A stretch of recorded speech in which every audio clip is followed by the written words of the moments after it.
ओम जय जगन्नाथ।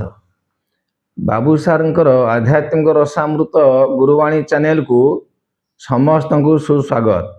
आज ब्रह्मंकर संक्षिप्त संज्ञा मु शॉर्ट वीडियो रे कहूची।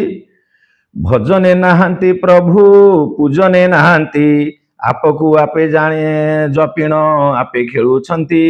भजने नहांती प्रभु पूजने नहांती, आपको आपे जपिण आपे खेलुछंती। आपको आपे जानिले ब्रह्मज्ञान एही, कहती शिशु अनंत शिशु वेद अध्यायी। तेणु ब्रह्म किए ना आपको आपे जानिले ब्रह्मज्ञान एही। निजकु निजे जानिबा ही ब्रह्मज्ञान।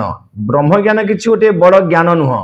आमको प्रश्न करने को हम मु किए, मु केउठारु आसी अछि, मु कौन पाई आसी अछि, मु केउठाकु जीवी, यही सबु हेले आमर ब्रह्म ज्ञानर विषय वस्तु। तेणु देखंतु ब्रह्म ठारु आमे समस्ते उत्पत्ति लाभ करिसे। ब्रह्म स्वयं प्रत्येक घटरे रही निजे निजको जप करुचंती, ए शरीर को चलुचंती। आमे केवल अहंकार वशत मुकार रपक असुर को मानि नहीं मु करुची, मु पढ़ुची, मु लेखुची, मोर पुत्र कन्या, मोर धन संपद कहीकि ब्रह्म को चिन्हि पारुने ना उपयुक्त ज्ञानर अधिकारी होई पने।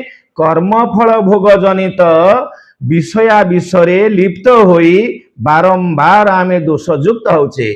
समस्त कर्म फल को ईश्वर निकट में समर्पण करी आमे जदि नीरवरे निष्काम चित्तरे कृष्ण नाम भजन करी स्मरण करी कर्म करिबा, आमको केभेले कर्म फल जनित दोष लागिबो नाही। जय जगन्नाथ।